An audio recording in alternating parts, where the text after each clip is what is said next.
Namo Fundamental Teacher Shakyamuni Buddha. Namo Fundamental Teacher Shakyamuni Buddha. Namo Fundamental Teacher Shakyamuni Buddha. The Dharma, infinitely profound and subtle, is rarely encountered even in a million kalpas. Now we are able to hear, study, and follow it. May we fully realize the Tathagata's true meaning. Now we have come to the final section of the Heart Sutra. It goes, therefore, Prajnaparamita is the great powerful mantra, the great enlightening mantra, the supreme and peerless mantra. We'll first look at this part. So we have been talking about Prajnaparamita, and by this point, we have basically finished the main teaching in the Heart Sutra. So one way to look at this last section is that it is a recap or a review or condensation, a summary of Prajnaparamita teaching in the Heart Sutra.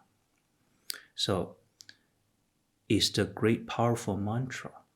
Now, how is it that Prajnaparamita, this teaching, is a mantra? What is a mantra? So let us first explain what a mantra is. Now I found this description in the Encyclopedia Britannica, which I thought was pretty good.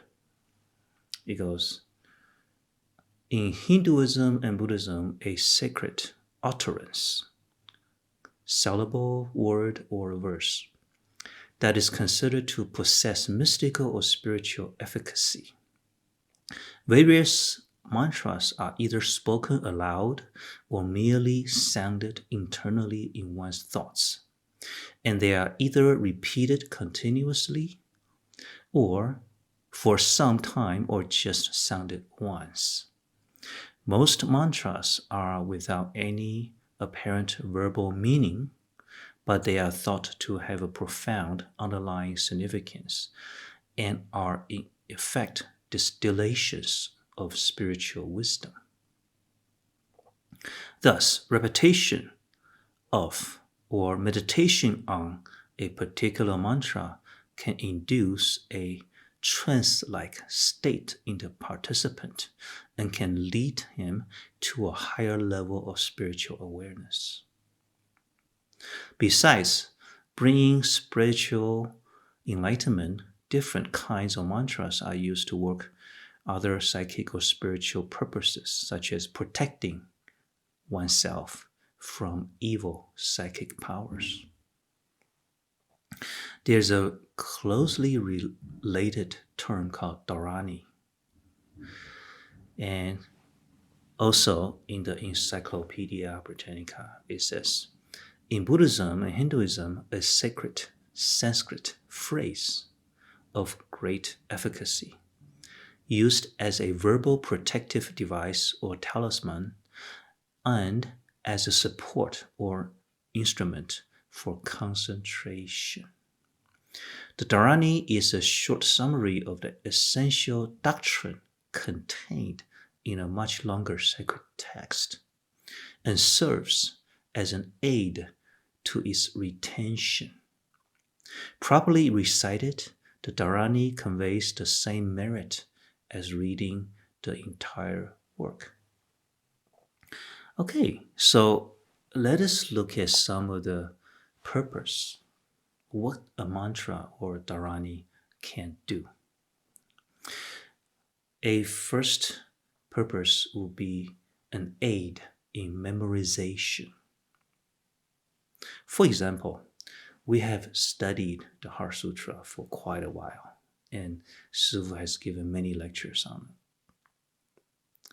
Do you remember the main points? So, Heart Sutra is very short text. Explains something very profound and complicated the concept of prajnaparamita. And we know that by way of prajnaparamita, the ordinary person can become a Buddha. And they are much longer teachings on the prajnaparamita. Like the Diamond Sutra is several times longer, but still one of the shortest. And they are prajnaparamita scriptures that are hundreds of thousands of words long. But the Heart Sutra itself is only a few hundred words. It's a condensation of the prajnaparamita teaching. Yeah? So if you recite the Heart Sutra, if you memorize the Heart Sutra, and you understand the teaching, it is like you have grasped the main points of all the prajnaparamita scriptures. Like, not identical, but like. It's a way to remind yourself of the most important points in prajnaparamita. And that is the most important points on the way to become a Buddha, this spiritual path. So you can think of the Heart Sutra like a mantra, or a dharani, the retention device of a condensation of something very vast and profound. And then we have this at the end, gate gate paragate parasamgate bodhisvaha. That in turn is a mantra or dharani for the Heart Sutra. Okay, another condensation of the Heart Sutra is the gate gate paragate, the mantra itself. Okay, and why is that? We'll get to that later. So, another example of a mantra working as a memory device is that in the Agama Sutras or the Nikaya Sutras, which comprise of many hundreds, actually thousands of sutras that are mostly very short. So when the Buddha's disciples compile them together, it's very long, hundreds, thousands of little, short teachings. But in the old times, they had to memorize all of this.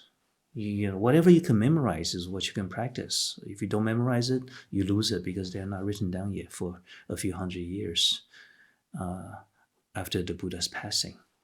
So you want to memorize these. And one way to memorize it is to take the first syllable of the first sutra, and then the first syllable of the second sutra, and the third syllable of the third sutra. And then, let's say we have 16 sutras or 20 sutras. We take these first 16 or 20 syllables and put them together. And that becomes a mantra.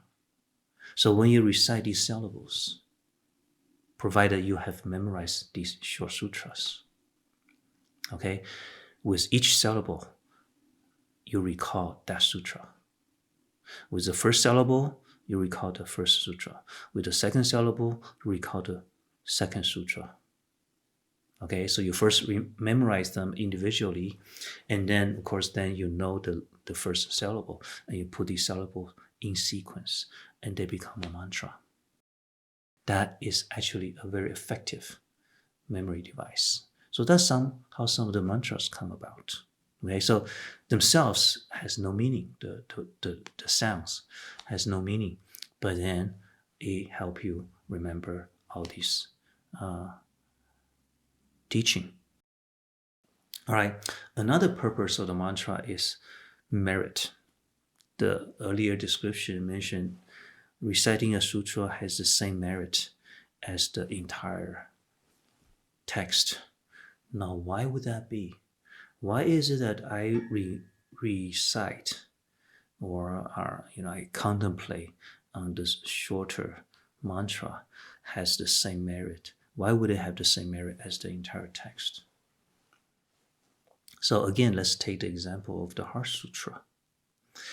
Let's say you remember the Heart Sutra teachings, and then in order to refresh your memory of the main points, the important points in the Heart Sutra, one way is to memorize the whole sutra, which is not bad because it's very short. Okay. Another way is to remember the mantra, Gate Gate Paragata Parasamgate Bodhisvaha. And when you recite the mantra, you have in your mind what that means. Or you can use Prajna Paramita as the mantra. Prajna Paramita is the mantra. And when you think Prajna Paramita, you review all the main points in the Heart Sutra. So at the end of each lecture, Shifu will take a couple minutes and ask you, okay, we just talked for 15, 30 minutes. What are the main points? Can you remember the main points in your mind? That is to train ourselves to remember, to grasp, to pick out, to remember the main points in the text, in the lecture. Right? And now, if you can memorize the Heart Sutra, think about, okay, what are the main points of the Heart Sutra? And then you can further condense it into the mantra or even the two words, Prajna Paramita. So when you think of Prajna Paramita, you think of all the main points, the important teaching in the Heart Sutra. Now, here is the power of the mind. And that is when you have clearly understood something.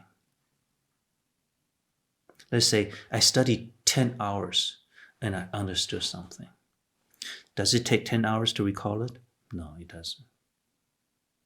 If you understood it, maybe it only takes seconds. Yeah? Maybe even just a moment to recall. Right? So while we study the Heart Sutra, it took us 30, close to 40 lectures. And it's a lot of work.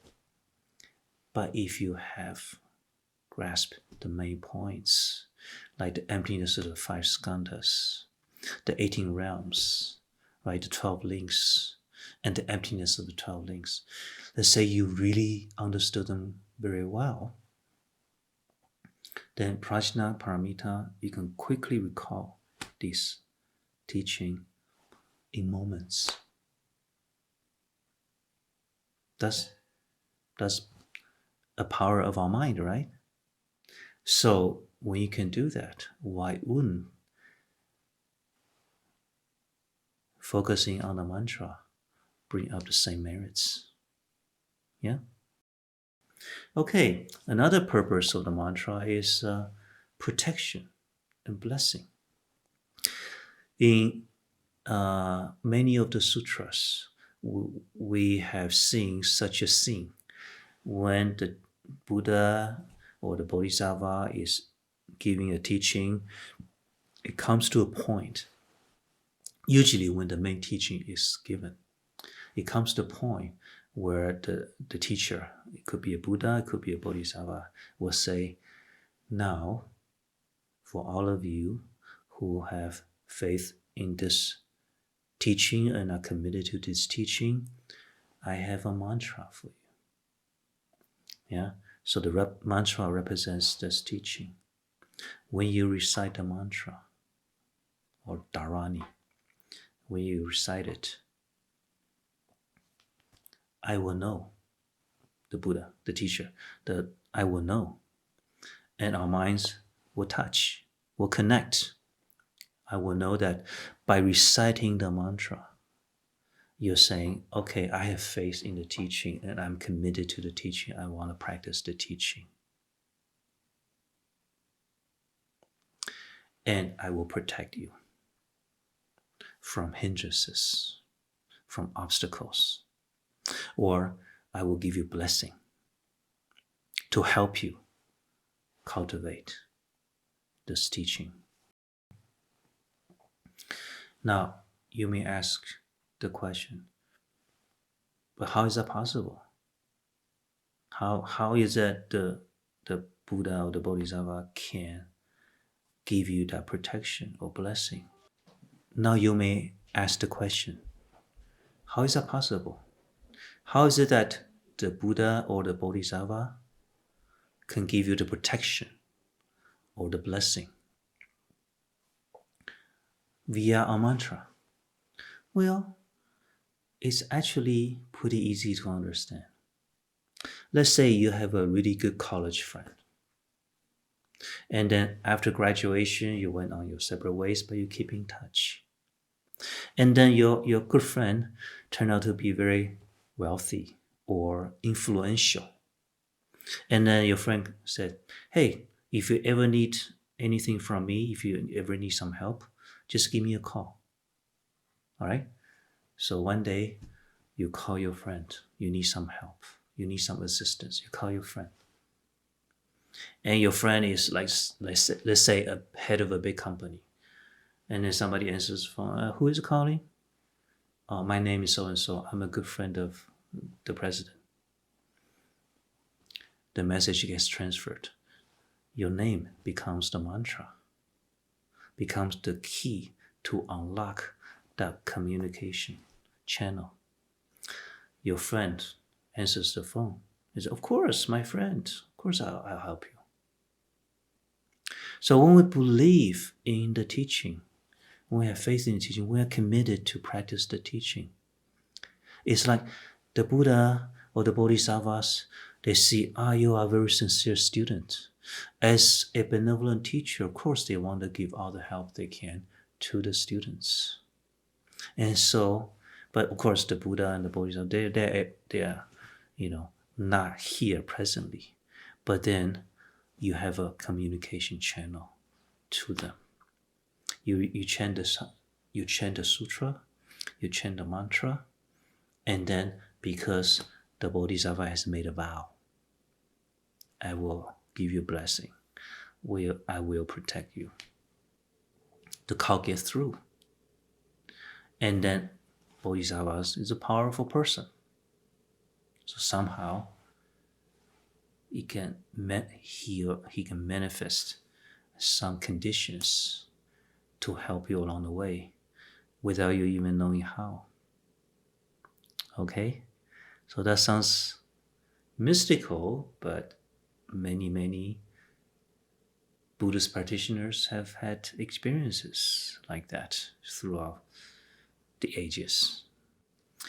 All right, so then the mantra can serve as a code as well. All right, so that's some of the ways we can understand how a mantra or dharani works and why it's a useful thing. It's not necessary, but it's a useful thing in our practice. Now, here are a few examples of mantras coming from Avalokiteshvara, our Bodhisattva in this sutra. So, actually, Avalokiteshvara has one of the most famous mantras in the world, and that is the 6-syllable mantra of great clarity, 六字大明咒, which is Om Mani Padme Hum. Om Mani Padme Hum. If you're interested in Buddhism at all, you probably have heard this mantra already. Om Mani Padme Hum. Yeah, that's one of the most popular mantras. So, what do we do with the mantra? Well, we can just recite it, whether out loud or in our mind, silently. And usually, when we chant the mantra, we chant it repeatedly. Each syllable is distinct and clear, and we should be completely mindful. Om Mani Padme Hum, Om Mani Padme Hum, Om Mani Padme Hum. You repeat and repeat and repeat and repeat. You don't have to chant it fast. Some people chant it real fast. Some people chant it slow. Hum Mani Padme Hum. So it can serve as a meditative device as well. It help you focus, right? So when we're meditating and our mind is going all over the place, you can choose to chant a mantra, Gate Gate Paragate or Om Mani Padme Hum, 15 times, 20 times, 100 times, 300 times, mindfully, and that will bring your mind together and in a better state to concentrate. Okay, not to mention all the benefits, all the other benefits, the connection with the Bodhisattva, the blessings, and the connection with the condition, better condition is created to understand Prajnaparamita. Okay. Another of Avalokiteshvara's mantra that is very popular in Chinese, in fact, it is one of the 10 short mantras that a Buddhist monastery would chant every day in their daily recitation. And that is Guan Yin's spiritual dharani, Guan Yin Lingan Zhen Yan. The way I recite it, of course, is transliterated into Chinese. It begins with Om Mani Padme Hum, and I have put the Sanskrit text here too. So the Chinese way of chanting it is going to be slightly different, but close. Om Mani Padme Hum Aganya Na Chiduta Bana Chitashena Vitalika Saravata Pulishitaka Napunana Nabuli Tyotapana Nabaluji Solaya Soha. So it's a mantra that I personally use quite often whenever I want to just concentrate, force myself to concentrate.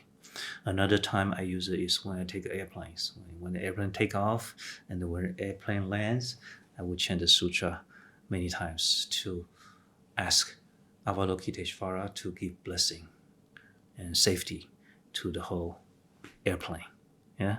So some people are afraid of traveling by airplane. You can memorize this mantra. Another well-known mantra is called the Great Compassion Dharani. It's also given by Avalokiteshvara. And many Chinese Buddhists memorize it by heart. It's quite a bit longer. It takes maybe a couple minutes for somebody who's very familiar with it. It takes a couple minutes to recite the whole thing. It's hundreds of syllables, so I won't put it here. And then, of course, there's the Heart Sutra mantra, Gate Gate Paragate Parasangate. Okay. All right, so that is a overview of mantras and dharani. They are very similar, and we can think about them interchangeably. And Shifu went through some of the purpose of mantra meditation. What are they? Can you remember?